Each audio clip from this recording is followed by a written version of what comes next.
Phil the MMA Dude, back with the Split Decision Podcast, episode number 120, here with my always brilliant and beautiful co-host from Inside and Out, the Fight Geek. Fight Geek, how you doing today, bro? You're too kind, Phil. I'm doing excellent. Happy to be back talking some insane fights from the past weekend. How are you? Doing very well. Absolutely. We have got a lot to discuss tonight. So here's what the quick little lookout is for what we're doing tonight, folks. First, a UFC 269 recap and review. Amazing card. After that, we're going to a UFC Fight Night Vegas 45, Lewis versus Dalkis preview and picks. Then we're going to quickly cover the upcoming Paul versus Woodley 2 boxing match. After that, we're going to jump into listener questions and more.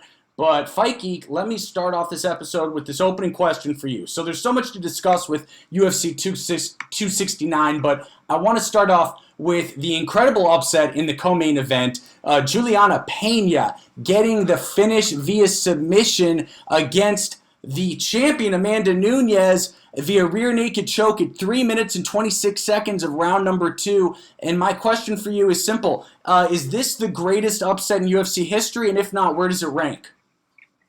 Great question. Obviously, this has been a topic of discussion the last couple days, but I firmly don't believe this is the biggest upset in UFC history. I believe that Sarah and Holm had more lopsided odds. So in terms of actual odds, no, it's actually proven not to be the biggest upset ever. This felt like a bigger surprise to me than Holm beating Rousey. I disagree. Yeah. I mean, okay. I think that, Sarah stands alone. I mean, Sarah won a TV show for his opportunity to win a title. No, I'm not going to disagree there. I agree with you. Yeah, I mean, no doubt about it, that Sarah beating Sarah GSP is the number one. Beating GSP. I would put it third behind those two, though. I feel confident that I'd put it second. It's in the top three. Okay. Fair enough. And let me ask you this question now, a follow-up question. In terms of Pena versus Nunez too, what do you make of that fight? Is that suddenly a gigantic fight? Is that a huge fight? Absolutely. It's a gigantic fight. Should it headline a pay-per-view on its own? I think the reason, I don't know about that, but I mean, there'll be plenty of places to nestle it in as a co-main. So how do you see it going? How do you see this fight going, this rematch? Well, the real intriguing part is that Amanda, just didn't look good this weekend. She obviously had a dominant first round, and then in the second round just made a bunch of puzzling decisions and seemed to gas pretty quickly. So I think with that being said, there's enough room for improvement in Nunez's performance for me to think that she'll come back sharp and get this one back. So I've got a theory. I have zero evidence on this. She did not insinuate that this is exactly what happened, in the post-fight press conference. But my theory, Fight Geek, and I want your thoughts, is that Amanda did win that first round. But if you remember, it took a lot of work, right? She was on top of Juliana on the ground, but she was really having to do a lot. And I think she may have panicked about the amount of energy that she failed to conserve after that first round. See, no, I disagree. I think the first round, if she would have fought 5 rounds like the first round, she would have had a dominant victory. What happened in the second round is she started coming forward with her hands down and engaging in these heavy sequences. She got into a shootout. I don't get why. And the fact of the matter is that in those sequences, Pena landed a couple very square, solid shots that backed Nunez up. And if you remember about, before Nunez started this huge run, she had sinus issues and had a hard time breathing, and that was part of her cardio deficiencies. And if you look at the way this fight finished, her nose was completely busted, leaking blood, and she tapped immediately.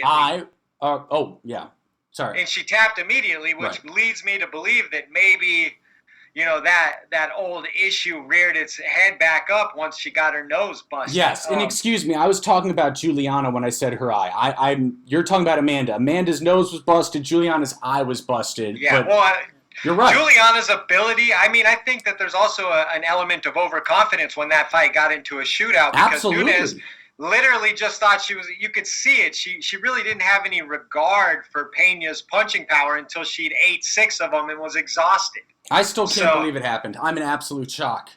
Oh, absolutely. I thought about it all Sunday. The next day, honestly, I could not believe it. It is a huge upset, but it was a case of Juliana having her best night, in my opinion, and Nunez having her worst night. So we'll see if that is able to be replicated in a rematch. I think there's huge intrigue. And if Nunez is dominant, then we get a trilogy. So, kudos to Pena for making Amanda Nunez's second half of her career interesting. Absolutely. Okay, so moving right into the UFC 269 recap and review. First and foremost, before I get into the main event, Fikey, what a card. What a card. Unbelievable. Our card of the year for sure. Right? Was it? Okay. I think it probably was. Yeah, top to bottom, of course. I mean, you got Dominic Cruz on the prelims having, in my opinion, every time Dominic Cruz gets a victory, it's historic, And that wasn't even one of the most exciting fights. But it just shows you how much meat was on the bone in this thing, top to bottom. Okay, so you say fight of the year, card of the year, undoubtedly. Card of the year, no doubt. I mean, I thought 266 was a big rival, but and then 268. This but one no, just you're right. had violent finishes, though. I mean, nonstop. Right. It was just. Well, I had a group of people over, and when the prelims were over, a couple of them who weren't big fight fans were shocked that there was still a main event because of how exciting the prelims actually were.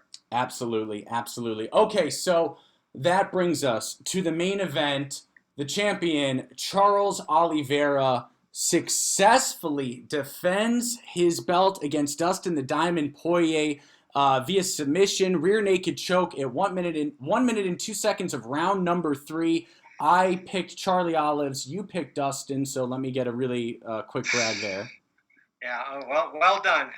I mean, what are you going to do with that fight? I mean, it was amazing while it lasted. I think Dustin has shown a propensity to make boneheaded grappling decisions. He's done it his whole career.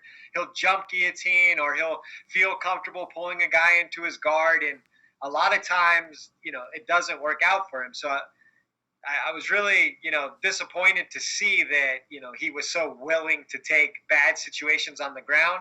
Because when he landed was he willing round, to take them, or was it just we haven't been giving Charles Oliveira the credit? The narrative coming out of it was that he was, kind of gave up the second round, didn't want to put himself in too much danger as far as being submitted. But I think he actually let Oliveira get too much offense off. He was 100%. The second round was horrible for Dustin. Yeah. So I mean, and I think you saw Dustin came out a little sloppier and obviously more winded in the third. And he was exhausted by start of the third. Yeah. So again, got to give the kudos to Oliveira, who again in the first round has the ability as of late to take enormous damage and to persevere through because. He got knocked down in the first round here. Well, the power differential in the hands was so noticeable. Dustin has such heavy hands. I mean, he just blew him over onto his backside with, I think it was a right hook, if I'm not mistaken. But, I mean, I was surprised that Oliveira was able to get up from that and recover and then have basically a dominant rest of the way. So, horrible night for ATT as far as game plans go. In retrospect, not something we say a lot from that team, but I thought that both of their, top end elite fighters had really questionable decision making in such high level fights. I think that's fair, but really quick, I think you're not giving Charles Oliveira the credit he deserves, frankly. Well, what do you mean the credit he deserves? Because he's become sort of Tony Ferguson. He's become the new Tony Ferguson. And what I mean is his fighting style is Tony Ferguson, but he's younger. It's Tony Ferguson in his prime. Charles Oliveira. I'd actually say he has more power in his hands than Tony Ferguson. So, okay, I mean, sure. I mean, a lot of Tony Ferguson's submissions were, let me tell you why I say and that. Random, and Tony landed a lot with the elbows, so I don't see the fight styles being as similar. Yeah, he does, but I mean, he also does a lot of clinch work. He also likes to be upright and stand in the pocket. I mean, he does that a lot. Okay, I guess the reason, the thing that jumps out to me is that they're both tricky strikers, tricky ground games, and they seem to get powered up, at least recently with Charles, and then in the past with Tony, they seem to get powered up every fight by getting knocked down.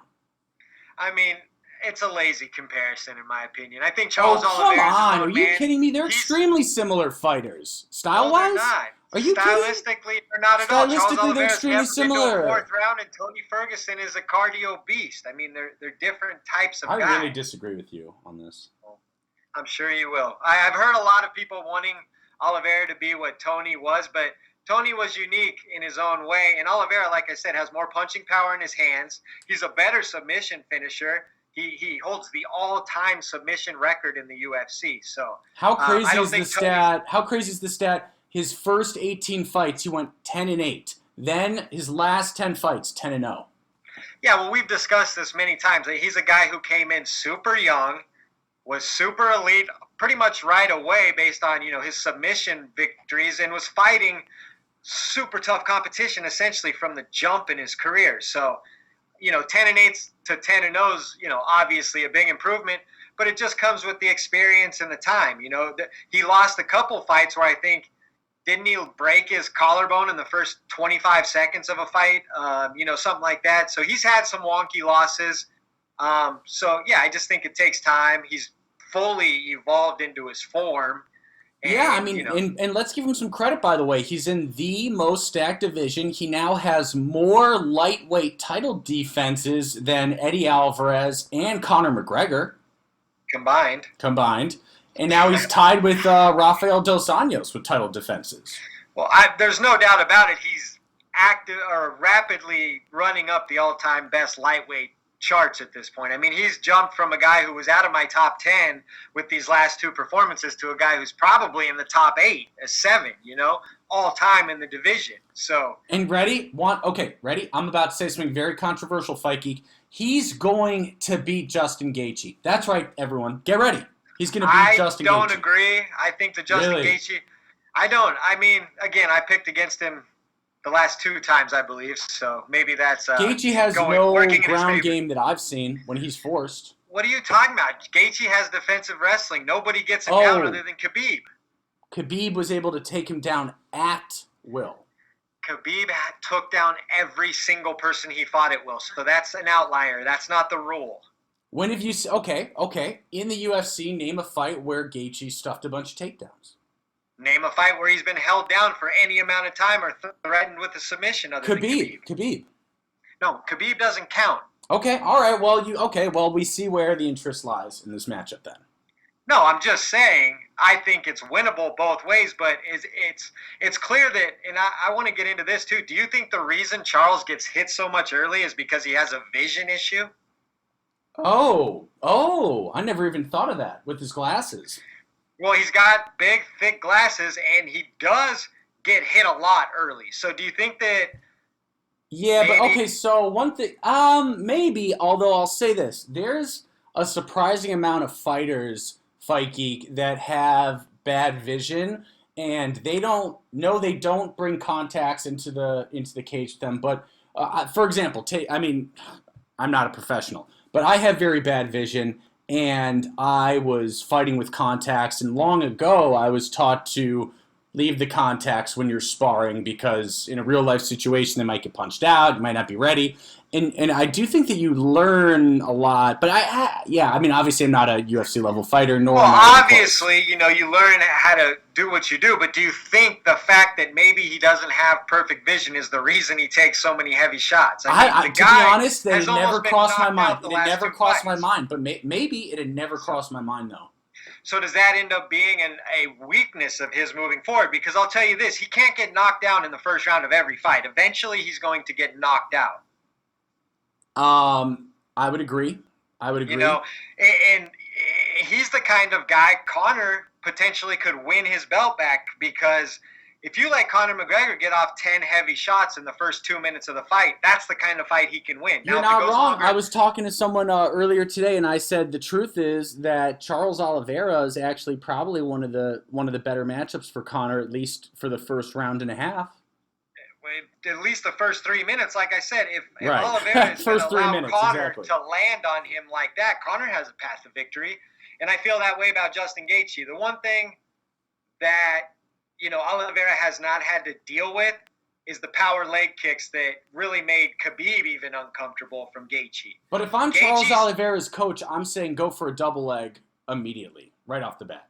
Don't even play for a second. I don't think that's how they think. If you look the way he's fighting, he basically still stands in the pocket with Dustin, who is like, on the short list of the quote-unquote best boxer. He can't do that with Justin Gaethje, though, because Justin punches harder than Dustin Poirier does. Absolutely, and especially in short spaces where Dustin likes a little more distance. Justin likes to crowd you and throw tight hooks, and Justin will throw the leg kicks when he's in close. Oh, yeah, absolutely. Okay, so we do have to keep it moving, but really quick, so your pick is you think Gaethje beats Charlie Olives. Well, I'm not making a formal pick there, but I think there's a path to victory. I think there's plenty of paths to victory. Let me ask you this. McGregor tweeted the other day, he said, so when do I fight Oliveira? Obviously, Islam versus Beneil Dariush is official for a fight night in, I believe, February of 2022. My question is simple.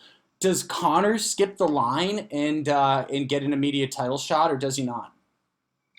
No, I think he's got to fight a Nate Diaz. Even if it's at 170, he's got to get a win. But I don't know if Dana's going to want to give Nate Diaz that third fight as his last fight on his contract. Because what if he wins? Then he can order a king's ransom to stay.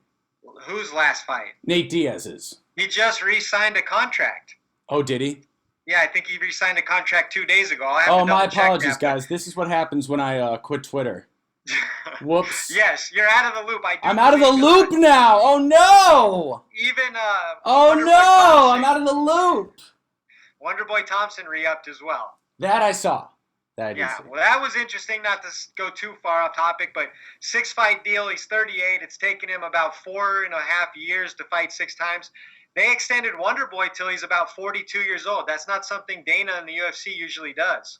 Well deserved, in my opinion. But okay, very fair. Last question, Dustin Poirier. So here's my last question. Then we got to move on. I know, people are killing us. It's late in the program. We've only covered 2 fights, but Dustin the Diamond Poirier lost. So Fight Geek, my question is simple: does this increase or decrease the odds of a McGregor Poirier 4 fight? I mean, in reality, it probably increases it. Do you think it's going to happen? I feel like it seems insane. Now it makes sense. It makes sense. It does make sense, but I do think that, if you listen to what Dustin said post-fight, I do think he's probably got a little Conor fatigue right now. He doesn't know if, That'd be so foolish of him.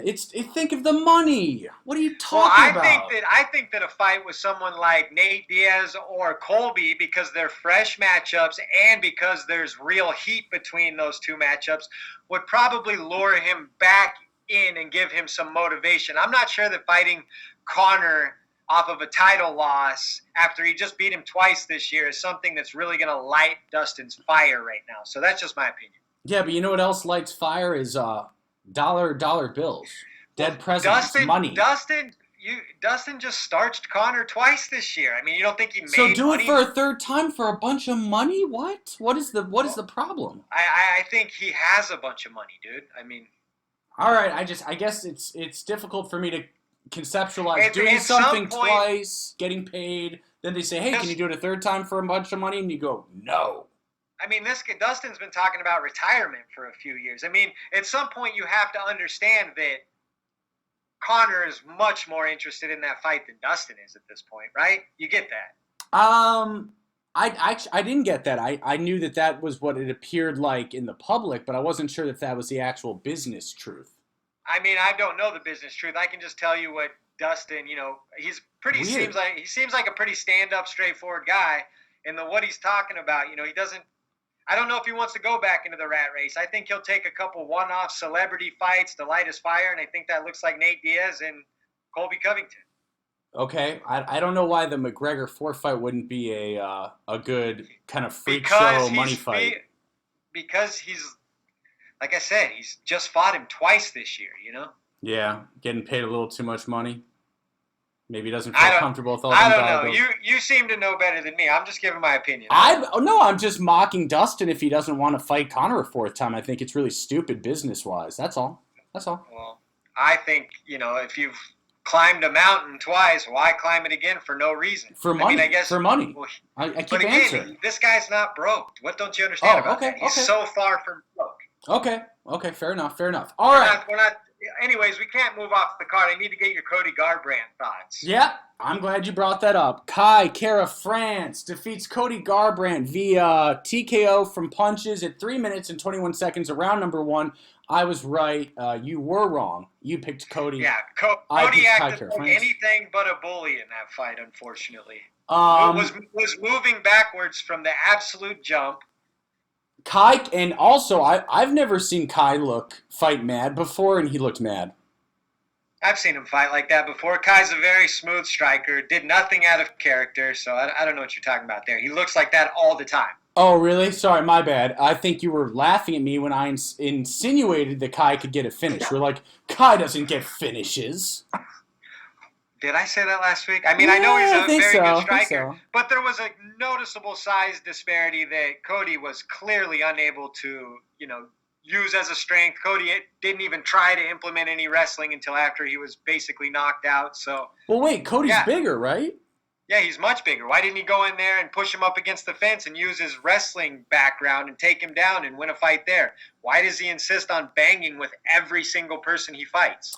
The other thing about him that I just don't understand, and again, I know this sounds like an armchair quarterback, but he leaves his chin just sitting out on the lawn. Well, the shot he got dropped on, he actually waited Tuck your chin, bro. Sorry. Kai to throw the straight, and then he threw the low leg kick, and like you said, opened up his whole face and just took it right on the chin. And then his chin is he's never, I don't know if he's ever tucked his chin once. Has he ever tucked his chin? I don't think the chin is necessarily gone. It's just that he allows it to get Well, he sticks it right out there. He sticks it right out there and he points at it. He goes, "Hey, hit me right here." I mean, that's what it feels like. Yeah, so that's brutal. I don't really know what path Cody has at this point. He's talking about going to 145, but those guys have more powers than the guys that have been knocking him out. So Cody, 145, bro. He'll be tiny. He'll be tiny. 145ers would kill him. They might actually hurt him. Kai France was noticeably smaller, yet implemented his will and game plan on Cody. So imagine. I mean, Rob Font's a big bantamweight. He gave Cody big-time problems, and he would be small at featherweight. So not sure what Cody does at all. I was making a case on Twitter this week that he should beg to go back to bantamweight and get that Cruz fight back and see if they can do Cody versus Cruz too. He needs to go to AKA, and he needs to beg DC for help and then play the footage of Dominic Cruz saying that DC's not a professional commentator and doesn't take enough film watches, and then have DC become his coach. Can we just mention, though, that Cody Garbrandt has never been the same since Justin Buchholz left? Oh, 100%. I mean, people always wonder what's wrong with Cody, but I think Team Alpha Male fell apart after that. I mean, Josh Emmett looked pretty solid. They still have some solid fighters, but Cody fell apart after that. Who do they have besides Emmett? Well, the Beverly Hills Ninja got knocked out this weekend. Raleigh and Paiva. Okay. They have some guys over there, maybe not as stacked as they once were, but they still have some active, tough fighters. Okay. Fair enough. All right, so are we ready to move on to Sugar Sean O'Malley defeating Absolutely. What do you think of this? Via KO via punches at 4:42 of round number 1. What'd you make of this? I mean, it was pretty par for the course with Sean. I'll just come out and say this, guys, and I didn't want to say this for a while, Fight Geek. Look, Sugar Sean O'Malley's really good. I admit it. No doubt. I mean, you can see technically how good he is, and then for the division, he's really big. So he's a really good striker. He's an amazing striker, of course. He's an elite striker. That goes without saying, and he's still developing. So yeah, it'll be interesting to see as he climbs the rankings and really gets into the heart of that division, because we still have questions about the legs. What if he gets in there and someone insists on butchering his legs? How's he going to respond there? We still haven't seen him on his back. So, all right. So question for you. So he just broke into the rankings at number 13. Previously had no ranking. He's now number 13 in bantamweight. Who would you like to see him fight? Number 12, Rafael Assanzel. 11, Frankie Edgar. 10, Pedro Munoz. 9, Marlon Moraes. 8, Marlon Vera. 7, Dominic Cruz. I have two names. I would prefer him to fight Brian Kelleher, who's unranked, I understand, but they've had some beef. And other than that, I like the who was right in front of Pedro Munoz? I'm sorry. Frankie Edgar? No, name him again, sorry. Rafael Assanzel's at 12. 11, Frankie Edgar. 10, Pedro Munoz. 9, Marlon Moraes. 8, Chito Vera. Marlon Moraes would be a good one as well. Marlon Moraes and Sean O'Malley. Okay. Ooh, I like that. Okay. Number 9 versus number 3. Yeah, but I like again, that. I don't think you rush Sean to, a number 6 or number 5 guy in the division. What about what about Chito Vera too? That's always going to be there. I don't think you have to do that now. It's only that's only one fight ago for Sean. So let's. Well, they're Sean both rising and hate each other. No, it's 2 fights.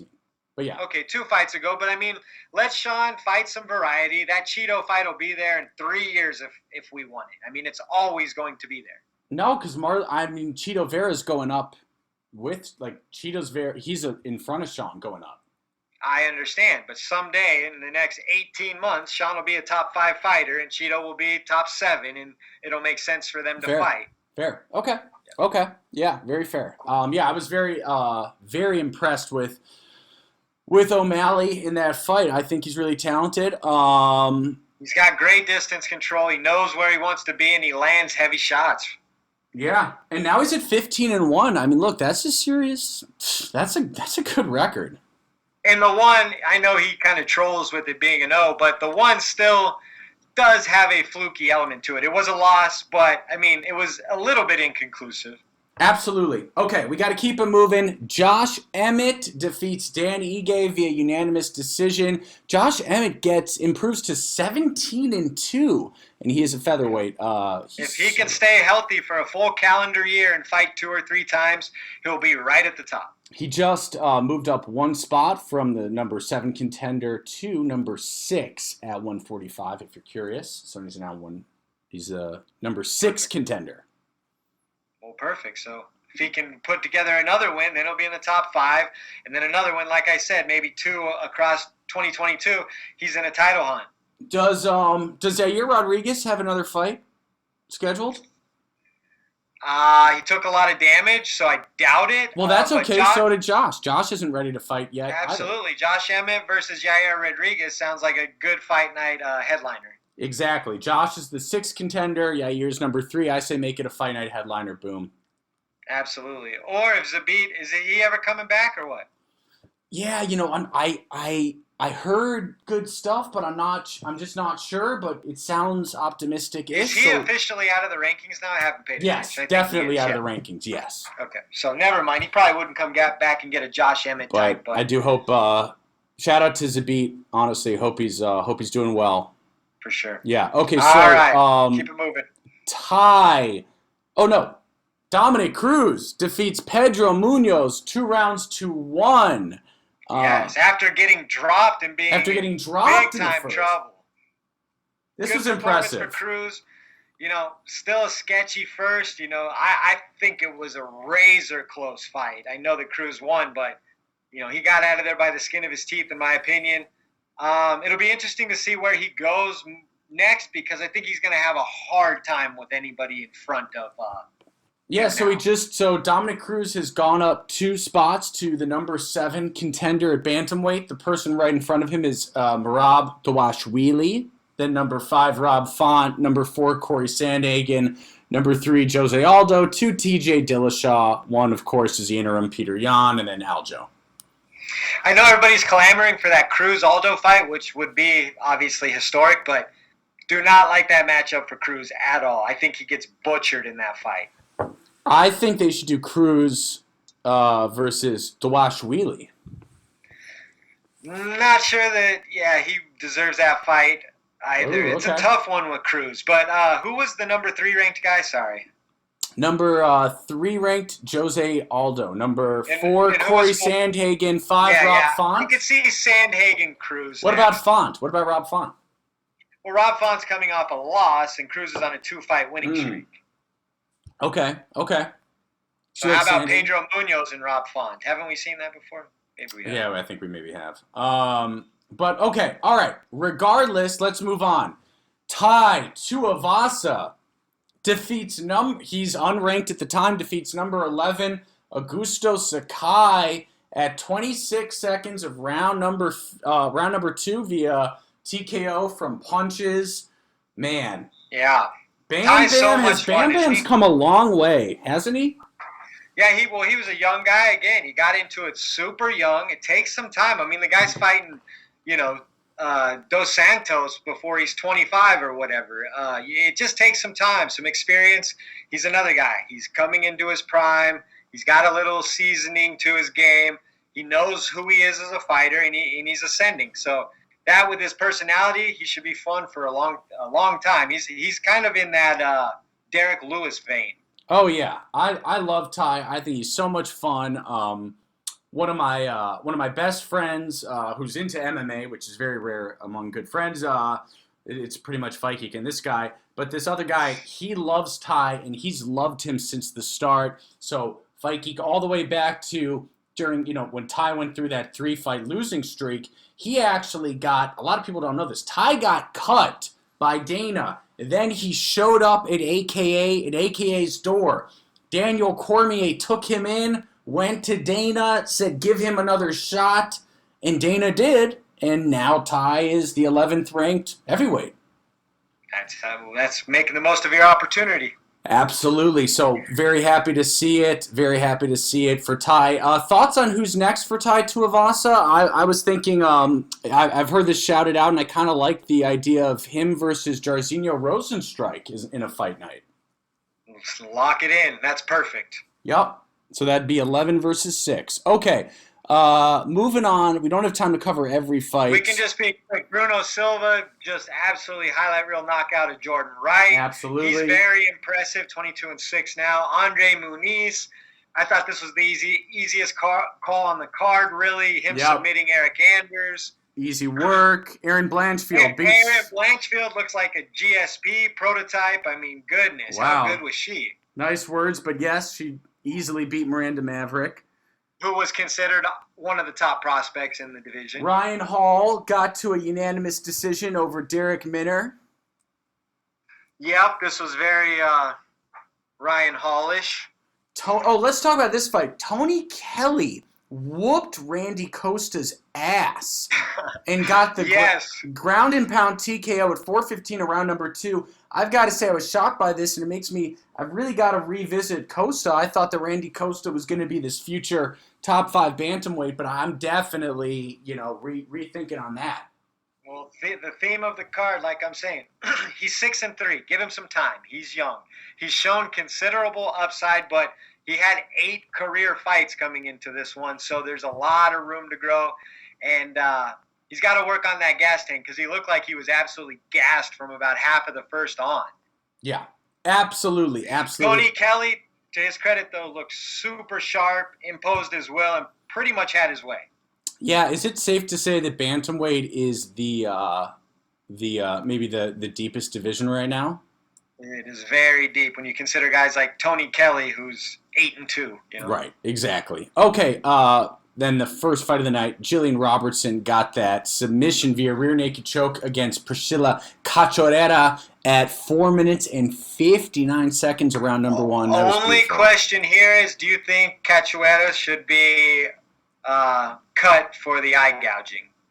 Oh, yeah, that was, I'll be honest, I didn't like that at all, and the answer is yes.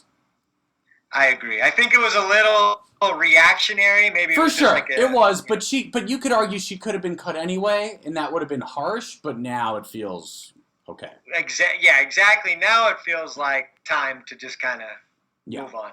Exactly.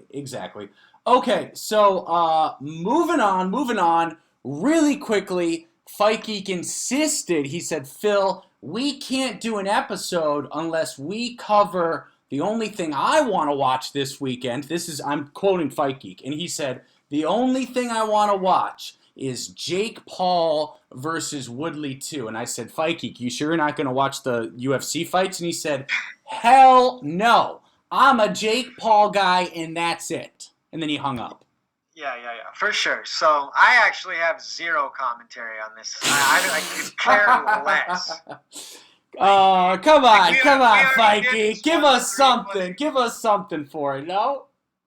I mean, no, I got nothing. I hate it all. No, you gotta give us a prediction. Give us a pick. Come on, go. I mean, fine, Jake Paul by decision, but I won't be watching. I'll get all the updates from you. Okay, well, I could literally care less. I don't know if I'm watching it. I'm not going to lie. I was extremely excited for Paul versus Tommy Fury, and I'm so disappointed that Tommy turned it down. Not shocked that Tommy turned it down. I thought that was going to happen. Thought he'd back out. Knew he wasn't going to win. So, very interesting L from Tommy Fury. Any thoughts on that? I mean, I saw the training video of Tyson throwing a 40-pound ball against his chest in training while he was laying on the ground. So, and then he's got a broken rib. I wonder how that happened. What? I don't think he's lying, I guess is my point. Tyson just, come on, mate, let me throw this. Yeah, he's just conditioning his chest with a medicine ball, and then, a day later, says he's got a chest contusion or whatever's wrong with him. The best is the I don't know what it is, but this is kind of a side. Do you know what I'm talking about? Yes, of course. No, yeah, and this is kind of a side note, but you saw the press conference via Skype, right? Where it's the Furies, it's the three Furies, John, Tyson, and Tommy, and then they're Skyping Jake Paul, right? I have not. Okay, well, it happened, and just oh my God, the Tyson Fury and John Fury. Passive aggressiveness is so great. They need years of therapy, and I just want to pay to see it. Just let me see the therapy. I'll please. Therapy because of what? I don't know, because they don't like each other as much as they pretend to. Especially Tyson to John. He's rolling his eyes. Well, that's always been the case. Tyson has left John. And Tyson's constantly rolling his eyes every time John starts speaking. He's rolling his eyes, looking at the camera, kind of like, what an idiot. I'll have to check that out. Okay, yeah, you do. You do, actually. It's quite amusing. So do you have a formal prediction for your favorite fight of the century? Tyron Woodley. I'm a big Woodley fan, so I don't know. Well, you picked Jake Paul the first go round. Well, I don't. Unlike you, I don't pick with my heart. I pick with my brain.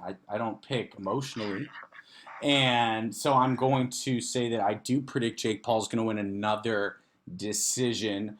However, that's what I predicted. Just for the record, Tyron Woodley by KO, I believe, is plus 600 on mybookie.ag. I'm not even paid for this. Jeez, my bookie, what is going on here? I did sprinkle a little bit on that. I'm not going to lie. Oh, well, makes sense. At plus 600, that's pretty good, right? Okay. Exactly. We ready to move on? Yes, please. Okay, all right. We're now jumping into the preview and picks for UFC Vegas 45. Lewis versus Dalkis. So let's just jump right in. We obviously do not have time to cover nearly all the card, but we're gonna start off with the start of, or one of the starts of the main card. Diego Ferreira versus Mateus Gamrot. Gamrot 19-1 versus Ferreira 17-4. Who you got? I'm going to take Gamrot here, but this has got fight of the night written all over it. Ferreira's very game and can scramble and is live on his feet too, so going to be a fun fight, but I'm super impressed with Gamrot so far. I have to agree. I do have Gamrot winning this. Okay, moving on. We've got Rafael Assanzel versus Ricky Simone. Bantamweight bout. I've got Ricky Simone via second round stoppage. What about you? Yep, this is just kind of a changing of the guard fight. Rafael Assanzel's been around forever. He's kind of aging out of the top 10. Ricky Simone is 18-3 and ascending. He's kind of aging into the top 10. So I think Ricky Simone here via unanimous decision. All right. Next fight, the 1-1 Amanda Lemos versus 13-10 Angela Hill at strawweight. I've got Amanda Lemos via second round stoppage. What about you? I've got her via unanimous decision. I just think she'll be too big and strong for Angela. Angela will be fighting backwards the whole time. All right. Very hard to disagree with that. Now the co-main event, Bilal, remember the name Interesting. Muhammad? Yeah, very interesting. Versus Stephen Wonderboy Thompson. Who you got? I'm going to take Stephen Thompson via split decision. I think he'll not dominate, but you know how hard he is to hit and get to with his style. I think Bilal will have a hard time, but as the fight goes longer, Bilal will have a little more success later on, maybe win a round or two. So split decision, Stephen Thompson. Okay, ready? I've got Stephen Thompson by third round TKO.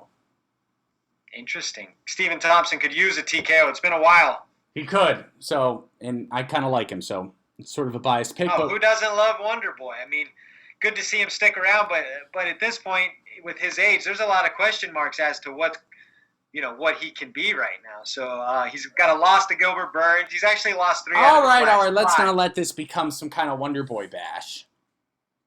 I love Wonder Boy, but well, hey, no, a facts Wonder are Boy facts. bash. No, a Wonder Boy bash in terms of a Wonder Boy party is fine, but not a Wonder Boy bashing session. To clarify. Understood. All right, let's get to the main event. Okay. All right. Derek Lewis versus Chris Dalkis. Woo! 5-minute rounds. Who you got? I mean, when you see how many problems Derek Lewis had with the fast hands of Gon and the striking acumen, I think Chris Dalkis is going to give him big problems. I think Dalkis here by 4th round TKO. I got Dalkis by 2nd round TKO, baby. Yeah, I think he'll wear out Derek, and we've all seen how Derek gets when he's tired. He kind of, just gives in a way, and I think Dalkis is actually good enough to capitalize on that. Absolutely. Okay, so with that, I believe we are covered, and it is now time for us to take a quick break, and then we'll be back with listener questions and more.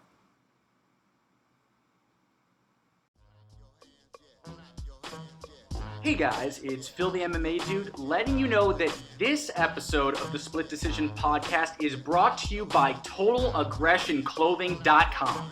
Visit www.TotalAggressionClothing.com and use the promo code 46210 to receive a special Split Podcast discount on all Total Aggression hats, shirts, hoodies, and more. Again, that's www.TotalAggressionClothing.com with promo code 46210.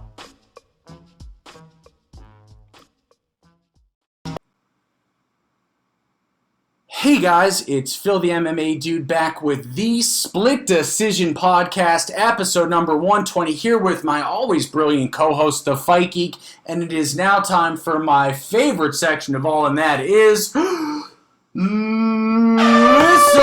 Not Question!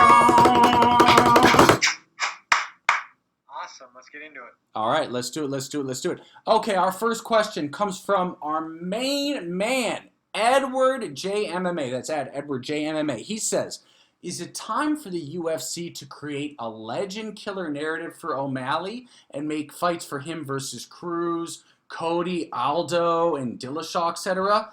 I feel like it's a marketing dream. #AskSplitPod. I'll let you take this one. Yeah, that's a good question, Edward.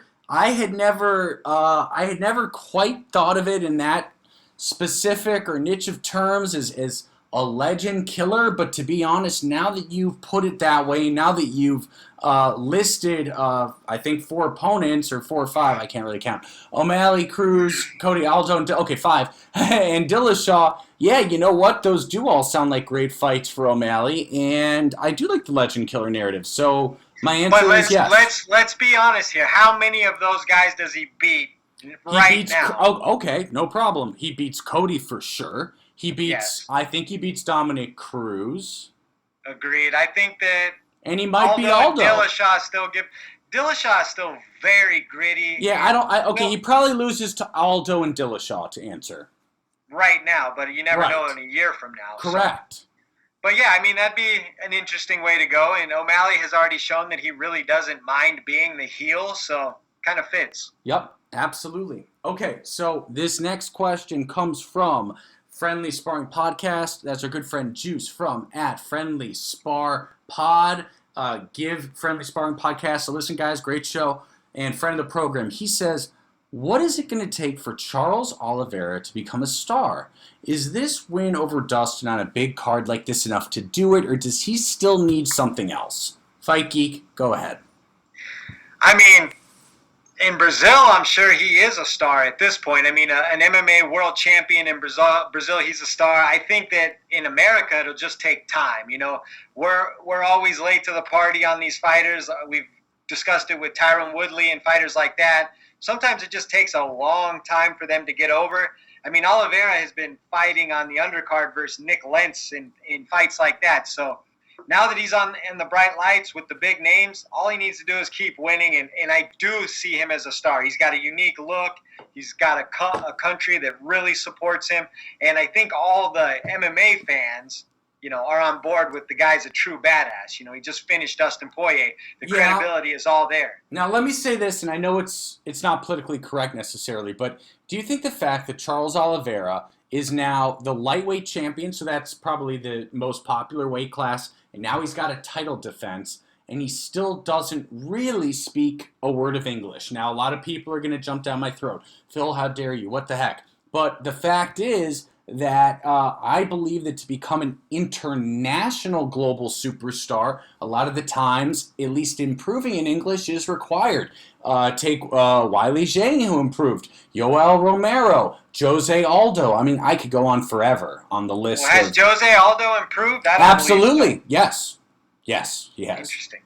Anderson Silva improved. You know, Charles Oliveira is not going to be in American commercials, so my mom's not going to get to know him that well. But I think amongst the MMA community, you know, he's already a Hall of Famer in his prime. How many MMA fighters is your mom and my mom going to get to know well, regardless of their success, realistically? Well, I'm telling you, Dustin Poirier is well known enough to where my mom would be able to identify him.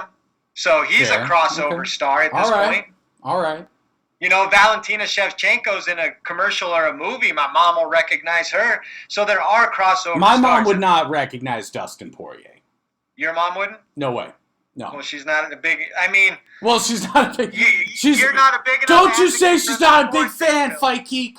Don't you say that, man. Yeah, well, you're not advocating for the sport you claim to love enough. It's true, guys. She's not diehard. But neither's my mom, and the point is, she knows who Dustin Poirier is. All right. She does not know who Charles Oliveira is. She definitely knows who Conor McGregor is. Well, yeah, so does mine. My mom would recognize Conor McGregor, but not Dustin. DC, I guess that's my point. Everyone in my household recognizes who DC is. Right.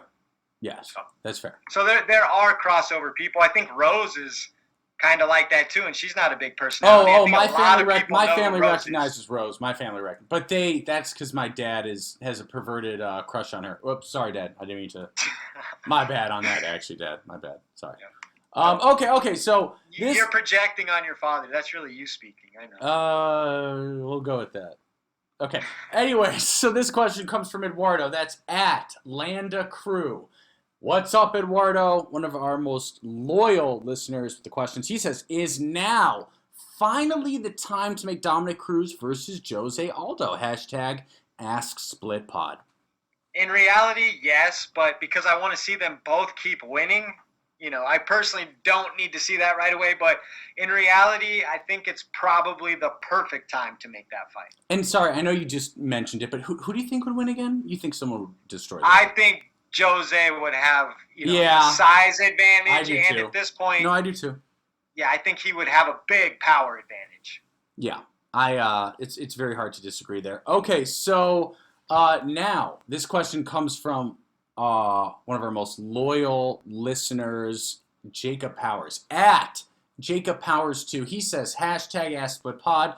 What do you guys think Dustin Poirier does now? He needs to win at least one big fight before he gets a title shot again, and I think him and Michael Chandler would be a great fight. Ooh. That goes with, the Michael Chandler fight goes without saying is an unbelievable fight. But like I said, Dustin Poirier was talking about kind of being, I don't know, maybe burnt out at the thought of, getting it right back in the title hunt, which is exactly where Michael Chandler is. So like I said, I see Dustin taking more of a celebrity-style one-off fight before he really jumps back in line. But I could be wrong, but I don't think we'll see that next. But clearly, it's an unbelievable fight. Yeah, again, me and Fikey definitely disagree in terms of what's best for Dustin business-wise going forward. I think if he's a businessman, then he's calling out Conor McGregor. He's saying, you say we have unfinished business. I agree, you little Irish leprechaun ugly bastard. Let me finish you off, you little, Lucky Charms idiot, right? I'd be saying stuff like that. Very derogatory. Very offensive towards Conor, trying to get him to do that fourth fight that he said he wanted. Well, I guess time will tell then. Yeah, but you disagree because you think that easy money is not good. You think too easy of money. No well, he's done easy money twice this year. All I'm saying is that to spark his competitive fire, he may look at something that's a little more personal. No, that's fair. I've been very critical of you not liking the fourth fight, to be fair. So that's fair. Yeah. So Okay, moving on. So this next question comes from one of my favorite question askers. I don't know if that's a term, but because he always asks the tough ones. King Richard. That's at @King Richard _V. I hope King Richard and his beautiful family and his beautiful young child, he just had a child in his AV, very cute kid. Hope they're doing well. I know they are. I talked to him a little bit. Anyways, that got kind of weird, took a weird tone, so let's just move on. Just cut it off and move on. I know. Okay. So anyways, he says, so I took a bad beat this weekend. My parlay was completely destroyed, and I am now sad. Oh, sorry, King Richard. He says, but I wanna, and he spelled wanna in a weird way, but I wanna spread the misery this Christmas season. So what was the worst lost bet, or if you don't gamble, worst card that you've ever picked fighters on? Woo-hoo! This is so good. This is really fun. It's a tough one, and I'm looking back on my thread because it was just recently where I lost a lot. Okay, I mean, the one that jumps out the most easily to me is definitely UFC 257, McGregor Poirier 2. I lost a fun amount of money on that fight, betting on McGregor.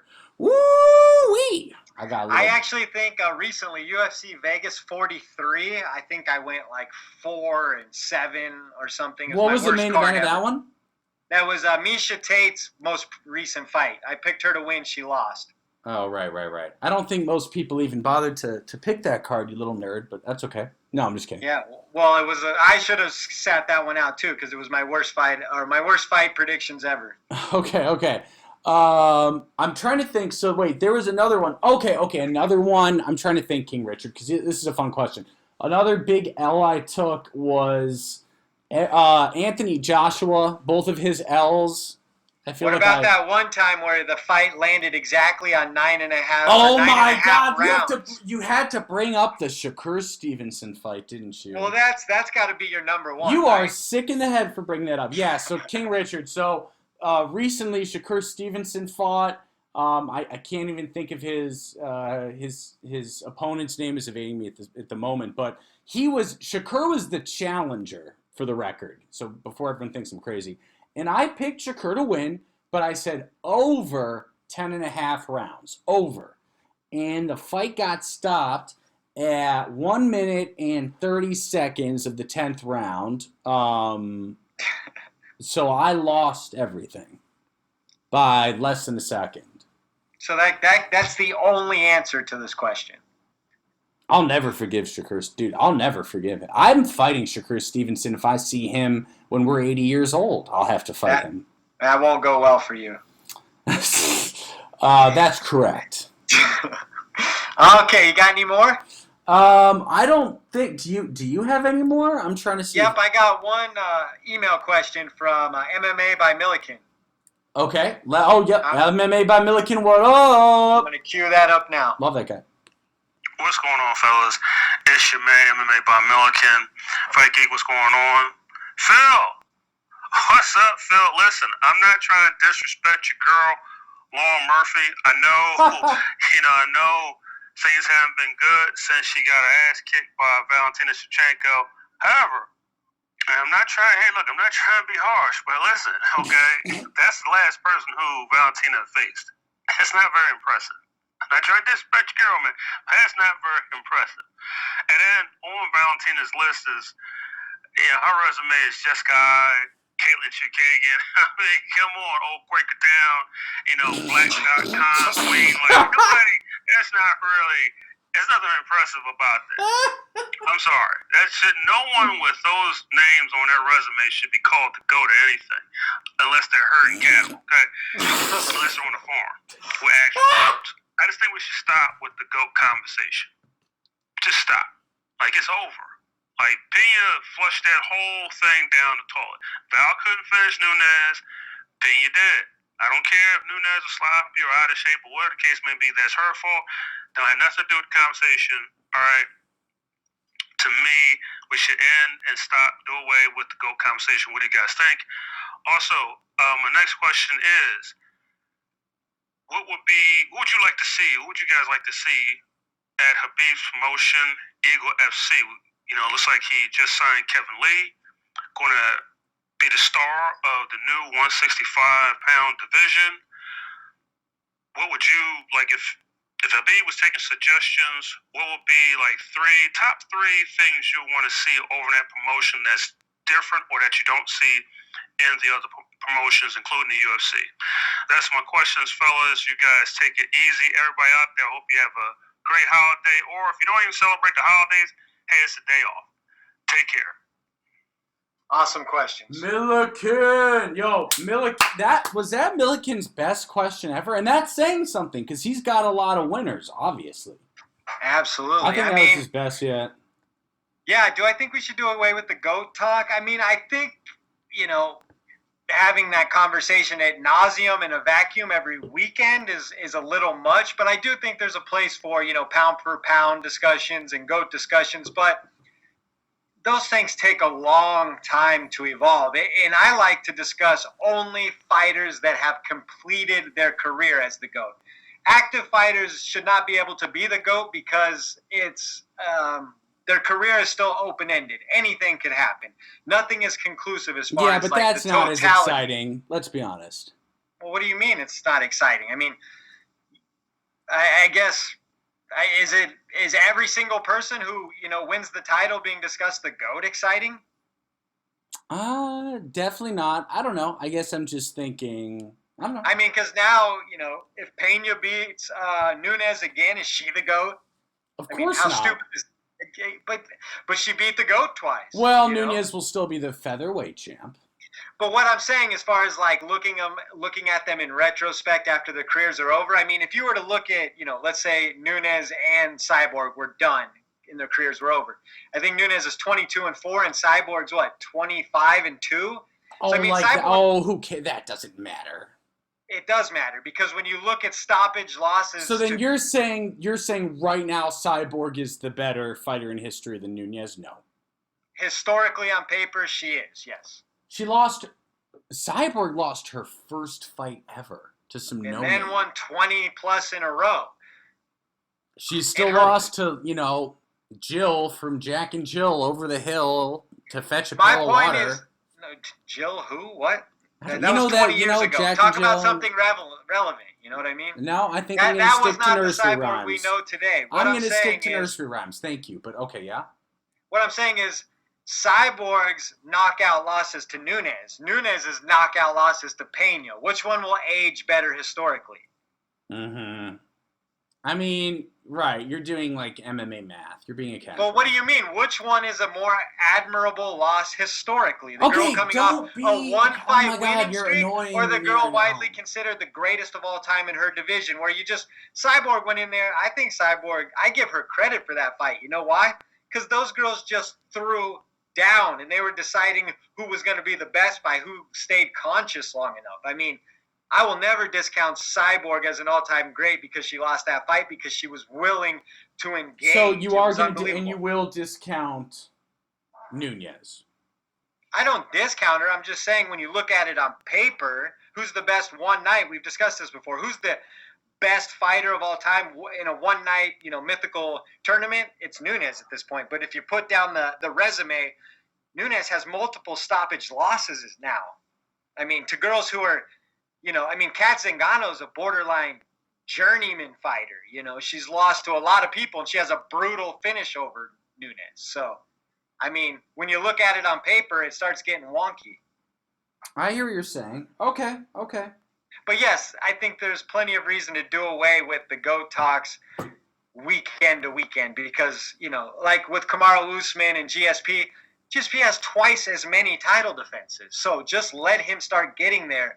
We don't always have to jump on people being the GOAT when they're 30% of the way there. No pun intended. It's not okay, but I'll be the first to say it's not nearly as simple as simply stacking up the number of title defenses. Usman has a way tougher strength of schedule than GSP had, and that's a fact. I disagree in some aspects. No, it's a fact. Sorry, people, it's a fact. I think historically a guy like Gilbert Burns is really going to be – he's not going to be looked at as a truly elite fighter when you look back in 10 years.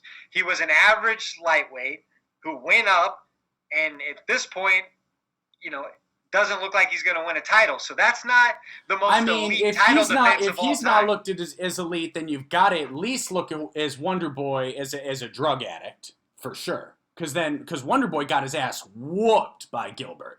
Well, what I'm saying is Wonder Boy at this point is no longer an elite title contender either. That's what come on. When was he ever, man? Come on. People give Wonder Boy so much they give Wonder Boy so much fake, easy credit that he doesn't deserve. I would agree to a certain extent, but he did have a draw with Woodley in his prime as the title holder, so that's where he was elite, at least for one night of his life. You know what I'm saying? Where Gilbert has yet to show on the elite level versus a champion. Gilbert nearly finished Kamaru. I mean, yeah, he lost. So did, Yeah, Wonder it goes Boy into the history books as a third-round KO loss, right? Is that, you make it sound like Wonder Boy's accomplished more, though. We're not talking about Wonder Boy. I'm talking about Usman and how his title defenses, that you're acting like. Well, I thought we were talking about Gilbert. Now you're saying we're talking about Usman. I'm talking about Usman's title defenses. You think Masvidal with double-digit losses are the most impressive title defenses of all time? No, but you're making it sound like Masvidal will be viewed as a better fighter than Gilbert. No, what I'm saying is Matt Hughes, who GSP defended twice against, or at least once, is a better fighter than both of them historically. And but he was a dinosaur by the time. He has 48 career wins and double-digit title defenses. On paper, that's a 10 times better win than Gilbert Burns will ever be. On paper, 100%. Gilbert Burns is the equivalent of Thiago Alves. Okay, I mean that just sounds silly. Come on. But that's who he is because when Alves is that what you truly believe that he's on? I believe Alves as a title defense is the equivalent of Gilbert Burns as a title defense. I think they're the exact same thing. Yes. Okay, well. So when you start saying GSP didn't beat anybody and that Usman has the toughest strength of schedule ever, I don't think that's exactly accurate. Well, hang on now. You're using. I didn't say he didn't beat anybody. I said. Well, 3 of his title defenses are against guys who have never shown to be on the elite championship level. Right. I mean, are we having now? Okay, so this turned into a Usman versus GSP debate. I didn't necessarily. No, I'm just saying it was about GOAT talks and why they're stupid until it's complete. Yeah, I agree. I agree with you that GSP is so far ahead of right now. So far, he is ahead of Usman for sure. For sure, yeah. So I'm just saying. But it's not by as much as you think. I don't think. No, but if Usman knocks out his next opponent, 70% of the MMA Twitter will think he's the GOAT again, even though he's still probably 3 title defenses away from that even being a mathematical possibility, in my opinion. So. Yeah, I hear you. Do you think he's better than Matt Hughes? I think he's better than Matt Hughes. Who? Kamaru. Yeah, I think Colby Covington maybe is a Matt Hughes-ish in today's level. Yeah, that's fair. Yeah, so I think that Colby Covington's a championship-level fighter. He's gone. he's given Kamaru Usman his 2 toughest fights and basically went the distance. Yeah, okay, over 10 rounds, so you're I'm glad to see you giving credit to that improved strength of schedule. So then surely you will. Well, that just means two of his 5 or two of his 5. 4. Yeah, Usman is 2 5. of his 5 defenses are on that elite level. What I'm saying is that GSP took on guys like Carlos Condit, who was Well, Usman won it from 4-time defending champ Woodley at the time. True, but how old was he? 36. Exactly. Is that old? Okay. I think that, in MMA we've seen guys go later, but DC won his heavyweight belt at 39. Yeah, but he had no tread on the tires like most of his 20. He got started way late. That's true. That is true. So anyways, we got way off topic on that one. Hopefully we answered that. And what was the second part of that question? I was going to ask you that question. I don't remember the last question. I don't remember the second part. I know we ended up babbling for 10 minutes. Sorry, Milliken. Here, you tell him to give us a Okay. a 5-star review, and I'll go listen to the thing again. Okay, guys, listen. If you like the show, if you could go and give us a really quick 5-star review on iTunes, that would mean the world. I also wanted to very quickly thank everyone. I'm actually glad I get this time really quickly to thank everyone for coming back. Oh my gosh, we have the most loyal listeners ever. I was really scared when I closed my Twitter account that we were going to lose all the listeners, and the opposite happened. If anything, people were happy and more people listened. And anyways, no, I'm kidding. But we have the most honest, we have the most loyal listeners ever, and almost basically no one left. No one went anywhere, and I'm so grateful. It means that they're all my fans. Right. Yeah. Exactly. So all right. So Milliken's question, yes. is Eagle FC. What would we like to see implemented over there? Oh, right. And he announced that he's making, so Khabib announced he's making a 165-pound division, and that Kevin Lee's going to be in that, which is interesting. It is very interesting. Couple things I'd love to see, just pie in the sky. Doubt they're in the works or anything, but open scoring and 5 judges. Yeah, did you see the question? I thought it was interesting. They did ask Khabib earlier today if he was going to consider female fighters, and he definitely didn't say yes, but he didn't say no. The world is changing, man. Okay, you're right. That's kind of awkward. Okay, that's all I've got. Dude, that's all I've got on that one. He just so I mean, I really he already didn't say yes. cool He didn't say no. The 165-pound thing is super cool. I think a lot of us have been clamoring for it to happen somewhere. So to see what that may look like could be interesting. I agree. Yep. And like I said, I'd love a little more open scoring. I think it'd be cool to see round by round, and the extra judges, whether they be ringside or whatever, or maybe be 2, looking on from camera or whatever. So those are things that would be really cool. I agree. Really quick, before I hand it over to Fight Geek, in case the episode is close to over, first and foremost, guys, next week we're doing episode 121, which is our 2021 award show. So please send us possible award categories, just in case we don't think of it. Just send us anything, because assume we haven't thought of it. You know what I mean? Yeah, share with us your best of 2021s. Exactly. Second of all, I've got very fun news. Fight Geek Jr. is coming! Yes, he is, man. 2 weeks, and 2 weeks. We're expecting a baby boy. It is not my child. Is that fair to say? No, it's my child. Right, but it's not ours. We don't share it biologically. No. Biologically. Now it's really getting weird. This is my moment. Okay.